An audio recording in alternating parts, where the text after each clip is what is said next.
Jadi Presiden mengajak kita semua nih, hari ini sama-sama, semua pendukung Presiden, ayo kita kerja. Kerja mewujudkan janji-janji ketika masa kampanye kemarin. Nanti soal politik itu ada waktunya.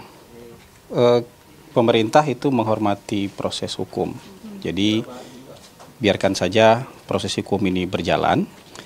Dan kita yakin proses hukum ini akan membuka semuanya dengan terang benderang. Jadi yang salah akan dibilang salah di situ, yang tidak bersalah juga jangan dipaksakan jadi salah kan.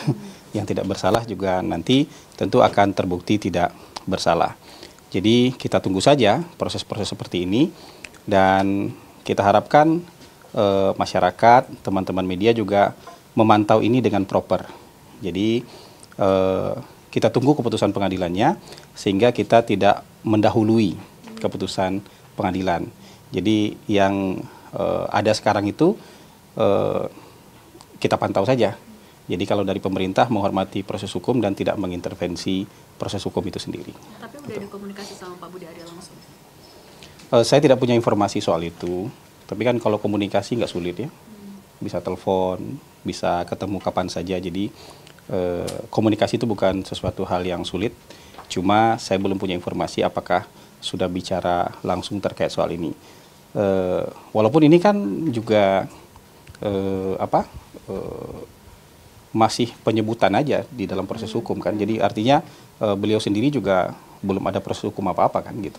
Jadi ya kita pantau saja. Kalau dari kita sih mantau aja. Kalau pada akhirnya dipanggil seperti apa? Ya ikuti aja prosedur hukum. Ya kita kan nggak mengintervensi proses hukum. Makanya saya bilang yang salah akan kelihatan salah ketika proses hukum ini berjalan. Yang tidak salah juga jangan dipaksain bersalah, yang tidak salah juga akan kelihatan tidak bersalah kalau dalam proses hukum kan gitu. Terkait usulan KPK yang dana APBN pada partai politik lebih besar daripada sebelumnya, dari Istana meresponnya gimana? Itu untuk apa? Dana parpol Tujuannya untuk apa? Dari APBN biar nggak ada korupsi. Menekan Pak. Oh, iya, yang jelas Presiden kan Presiden itu kan punya agenda yang sangat serius untuk memberantas korupsi. Dan ini juga bagian dari Astacita ini, memberantas korupsi. Jadi ide-ide untuk memberantas korupsi itu bisa didiskusikan. Datangnya dari siapapun, ide untuk menekan korupsi itu bisa didiskusikan dan nanti tentu bisa diproses mana ide terbaik, ya, ide-ide yang paling masuk akal, mana ide terbaik yang bisa dijadikan produk hukum. Dan kalau kita bicara soal bantuan dana untuk partai, dana bantuan keuangan untuk partai kan sebenarnya sebelumnya sudah ada. Ya dari sebelum-sebelumnya memang sudah ada. Nah kalau ada usulan untuk peningkatan seperti ini nanti bisa dikaji nih, bisa didiskusikan. Kalau tujuannya untuk memberantas korupsi karena biaya politik mahal, ada banyak ide yang bisa didiskusikan, termasuk juga memperbaiki sistem politik kan. Karena katanya kan biaya mahal karena sistem politiknya seperti ini. Jadi ada juga nanti akan muncul ide-ide untuk memperbaiki sistem politik supaya biayanya tidak mahal lagi misalnya, kayak gitu. Jadi memberantas korupsi itu bisa banyak pintu masuknya. Bisa dari menambah bantuan, bisa dari memperbaiki sistem politik, bisa. Jadi ide-ide ini nanti bisa didiskusikan lebih lanjut supaya bisa jadi produk hukum di DPR kan gitu. Wacana ini bisa mengganggu postur APBN nggak sih Pak? Yang mana? Tentu kan semua dikaji, Bantuan-bantuan program kerja ya semua kan harus dihitung ketersediaan dananya, kemampuan keuangan negara pasti dihitung semua. Tapi yang pada prinsipnya bahwa ide untuk memperbaiki kehidupan berbangsa dan bernegara, termasuk juga untuk menekan korupsi itu kan bisa didiskusikan. Dan datangnya dari manapun itu kan bisa saja ditampung kemudian didialektikakan nanti dan kita akan ketemu itu mana sistem terbaik dan paling masuk akal yang bisa kita jalankan gitu. Gitu. Besok soal ada demo besar-besaran ojol, ini mungkin dari Presiden apakah ada rencana untuk berkomunikasi dengan Kemenaker atau dengan perusahaan? Kalau untuk berekspresi itu kan hak konstitusional warga negara. Jadi kalau teman-teman ojol mau mengekspresikan pendapat mereka, itu hak konstitusional mereka. Tentu kita menghimbau supaya tidak terganggu kebutuhan dan kepentingan masyarakat, itu kita menghimbau seperti itu. Dan tadi kita juga mendapatkan informasi dari Kementerian Perhubungan bahwa mereka sudah melakukan dialog, mereka melakukan media briefing ya untuk mengatasi ini, dan dari Kementerian Perhubungan pada prinsipnya terbuka untuk mendiskusikan harapan dan aspirasi dari teman-teman ojol ini. Hari ini kayaknya baru saja selesai itu. Barusan selesai mereka melakukan juga media briefing dengan teman-teman media. Jadi dari Kementerian Perhubungan cepat responnya. Ini terjadi tidak cuma sekali dua kali ya demo ojol ini. Ini adakah perbaikan sistem gitu? Demonstrasi itu dalam negara demokrasi akan selalu ada kan. Orang yang ingin menyampaikan keinginannya, salah satu caranya adalah dengan seperti itu. Itu hak konstitusional yang tidak bisa kita larang.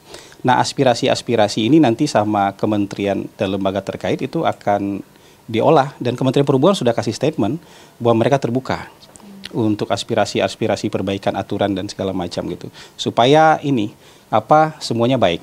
Jadi bisnis bisa baik, masyarakat juga bisa terlayani dengan baik, kemudian juga teman-teman ojol juga bisa hidupnya lebih baik lagi. Jadi kita cari win-win solutionnya lah. Tapi teknisnya ini ada di teman-teman Kementerian Perhubungan yang lebih banyak terkait dengan ini. Pak, izin Presiden nggak nyapres lagi Pak, kalau kinerjanya gagal, apa indikatornya dan apa makna janji Presiden tersebut Pak? Itu yang di acara Tidar. Itu yang di acara Tidar. Hari ini kan Presiden mau mengajak kita semua untuk semangat bekerja. Semuanya dirangkul untuk bisa bekerja. Bekerja untuk merealisasikan janji-janji ketika masa kampanye kemarin. Ya, ada Astacita, ada 17 program prioritas, ada 8 program hasil terbaik cepat, dan sebenarnya ada lebih banyak lagi program-program yang ada dalam buku visi misi ketika kampanye. Jadi Presiden mengajak kita semua nih, hari ini sama-sama, semua pendukung Presiden, ayo kita kerja. Kerja mewujudkan janji-janji ketika masa kampanye kemarin. Nanti soal politik itu ada waktunya. Nah, bukan sekarang waktunya mikirin politik, kira-kira Presiden mau bilang kayak gitu.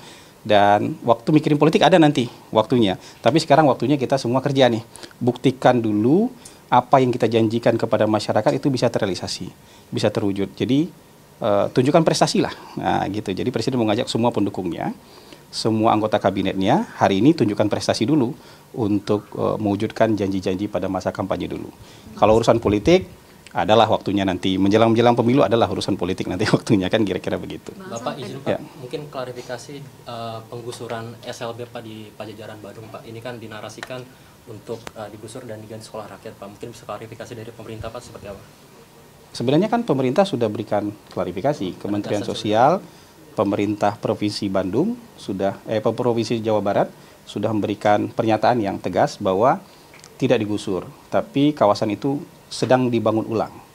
Jadi kalau kawasan itu dibangun ulang nanti menjadi sebuah sekolah inklusif. Jadi sekolah rakyat ada di sana, SLB juga ada di sana. Sekarang SLB itu ketika masa dibangun, tentu SLB itu harus dicarikan tempat yang baru sementara, untuk sementara, ingat itu sementara. Tapi memang perlu kita kawal nih teknisnya di lapangan. Pemerintah minta tempat relokasi sementara pun harus layak. Harus bagus, harus bisa mendukung kegiatan anak-anak spesial ini, anak-anak berkebutuhan khusus yang bersekolah di sana. Jadi bukan tempat darurat gitu, tapi tempat yang juga layak untuk mereka bisa sekolah di sana. Jadi walaupun itu sifatnya sementara, tetap harus dengan kondisi yang layak bagi mereka. Lokasinya sudah ditentukan Pak? Lokasinya teknisnya tentu kita tanya ke pemerintah Jawa Barat nanti, lokasi mana yang mereka siapkan yang baik dan layak untuk dijadikan tempat sementara bagi adik-adik kita, siswa-siswa SLB ini untuk bisa menjalani kegiatan belajar mengajar mereka sampai kawasan ini selesai dibangun. Sekolah rakyat plus SLB. Jadi nanti akan ada tidak hanya SLB di sana, tapi ada juga sekolah rakyat di situ. Berarti SLB dan sekolah rakyat ya Pak? SLB dan sekolah rakyat di lokasi yang sama, SLB dan sekolah rakyat. Pernyataan Menkes yang bilang gaji 15 juta lebih pintar daripada gaji 5 juta ini kan dianggap empati ya Bang. Ada tanggapan nggak? Bisa ditanyakan kepada Pak Menteri Kesehatan nanti kayak gitu. Kan saya nggak bisa membahas pernyataan satu persatu ya. Bisa ditanyakan ke Pak Menteri Kesehatan nanti. Bang Hasan, kan PDIP tuh minta kadernya untuk menyelaraskan program dengan pusat, tapi tetap kritis untuk check and balances. Istana menanggapinya gimana? Ya bagus itu ya. Jadi ada arahan untuk kepala daerah untuk menyelaraskan program pusat dengan pemerintah di daerah itu justru sangat bagus. Ya, jadi kita optimis justru malah nanti akan nyambung nih program-program dari pusat dengan program-program dari daerah itu akan nyambung. Nah, kalau kritis kan ada ranahnya di DPR. Ya, maksudnya itu tuh tidak bisa kita anggap sebagai sesuatu hal yang buruk yang kritis itu. Yang kritis di mana? Di DPR kan ada kader-kader partai juga dan mereka bisa melakukan pengawasan, mereka bisa melakukan pemantauan supaya program-program yang memang dijanjikan ini bisa terlaksana sebaik mungkin. Jadi kalau pemerintah itu kan dari atas sampai ke bawah itu kompak. Tempatnya kritis itu adalah di DPR. Nah, jadi kalau yang di DPR mau kritis kan nggak apa-apa, sah-sah saja gitu. Jadi kira-kira begitulah. Saya rasa ini positif. Untuk pergantian cat pesawat presiden Pak mungkin ada makna tersendiri Pak atau seperti apa Pak? Oh, diulang lagi ini. Boleh Pak. Nih terakhir ya. Konspirasi soal Jaksa Agung aja Bang. Jaksa Agung ada yang infoin katanya mau di reshuffle, itu benar nggak? Saya belum bisa kasih pernyataan soal itu tuh. Nanti ini aja. Saya nggak bisa kasih pernyataan lah soal itu ya. Soal itu kan nggak jelas sumber informasinya gitu. Jadi menanggapi yang sesuatu yang nggak jelas itu saya ini. Tadi yang soal apa? Cat pesawat presiden. Diulang lagi. Gini, pesawat yang rutin dipakai oleh Presiden Prabowo itu adalah pesawat pribadi beliau sebelumnya. Sampai hari ini itu yang beliau pakai, yang tulisan bawahnya itu PKGRD. Sementara kan sebelumnya sudah ada pesawat kepresidenan. Yang apa ya? PK001 ya. Lambungnya apa tuh yang di bawah itu? Ada pesawat kepresidenan sebelumnya yang lebih dominan merah, kemudian sekarang disamakan cat dan desainnya. Jadi Presiden Prabowo sejauh ini itu masih menggunakan pesawat beliau yang lama ketika beliau jadi Menteri Pertahanan. Sampai hari ini masih sering. Nah, pesawat ini disamakan desainnya supaya jadi pesawat cadangan. Jadi kalau misalnya ini lagi maintenance, nanti lagi nggak bisa dipakai, pesawat dengan desain yang sama, jadi orang akan kenal bahwa ini adalah pesawat kepresiden Republik Indonesia. Jadi kira-kira kan sekarang dominannya putih ya, garisnya garis merah. Jadi sama nih, mirip desainnya. Jadi nanti supaya bisa digunakan sebagai cadangan gitu. Jadi supaya nggak beda-beda warna dia, tetap pesawat yang dikenal orang sebagai pesawat kepresidenan gitu. Kira-kira begitu. Itu kan maintenance biasa aja ya. Kalau teknis gitu saya mungkin nggak terlalu tahu gitu. Cukup kira-kira teman-teman. Baik, terima kasih ya. Terima kasih banyak ya. Terima kasih.